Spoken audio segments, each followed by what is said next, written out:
What up, YouTube? Timos here.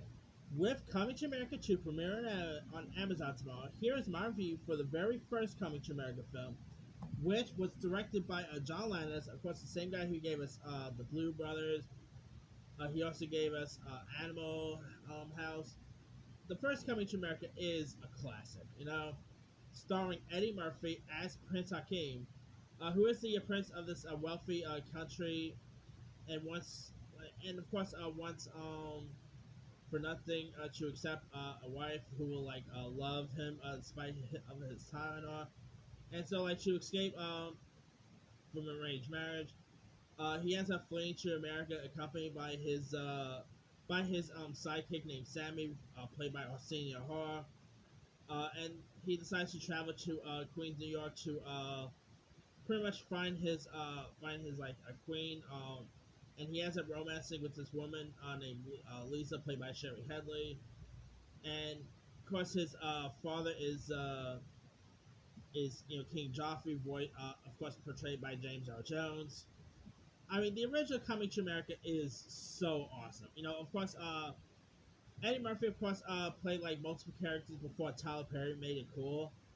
Here Eddie Murphy plays like a couple of barbershop with characters. Arsenio Hall also played like multiple characters. You got John Amos, who of course plays Akeem's employee, as well as Lisa's father. John Amos, of course, is best known for Good Times fame. John was really great in this. You also had Sherry Headley is so great in this film. You also had Eric LaSalle. Vanessa Bell Calloway was also in this, who actually plays Amani Aziz, who is Petrada as Akeem's intended wife. So there's that.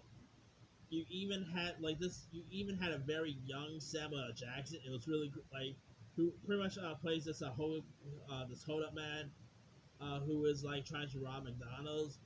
And Eddie Murphy's Hakeem, of course, gets a job at McDonald's. I mean, this movie is product placement for McDonald's. Talk about how interesting to see how McDonald's changed from now until then. Of course, Arsenio Hall is so great in this. You even had Louis Anderson was also in this. It was really cool seeing him pop up. He of course plays Akeem's coworker. Louis Anderson, by the way, returns for the sequel, which is pretty cool to watch. Uh, anyway, of course, you even had characters from Trading Places who ends up popping up. But anyway, yeah, I mean, Coming to America, of course, ended up becoming one of the few films where Eddie Murphy played multiple characters in.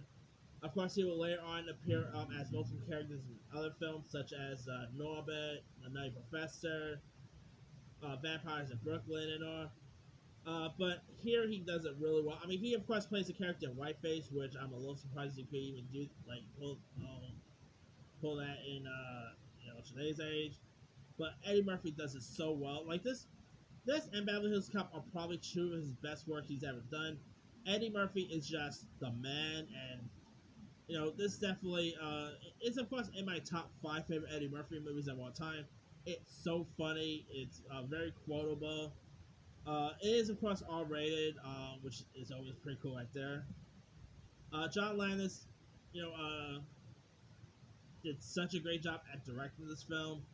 I mean, of course, I actually just rewatched Coming to America on Comedy Central not so long ago, and it's a comedy that still holds up today. It's one of the funniest comedies of that year. And if you guys haven't really seen Coming to America, the first Coming to America, you could definitely watch that before you check out the sequel. But it's awesome. So definitely go check out the original Coming to America if you guys haven't seen it. Anyway, let me leave you guys. Have you ever seen the original Coming to America? If so, what's the Were you a fan of it? Were you not a fan of it? What were some of your favorite moments in it? Some of your favorite scenes, lines, etc.? And where will this film rank in your favorite Eddie Murphy was? Drop a comment below. Don't forget to like, subscribe, hit that bell for more notifications. This is Him Sign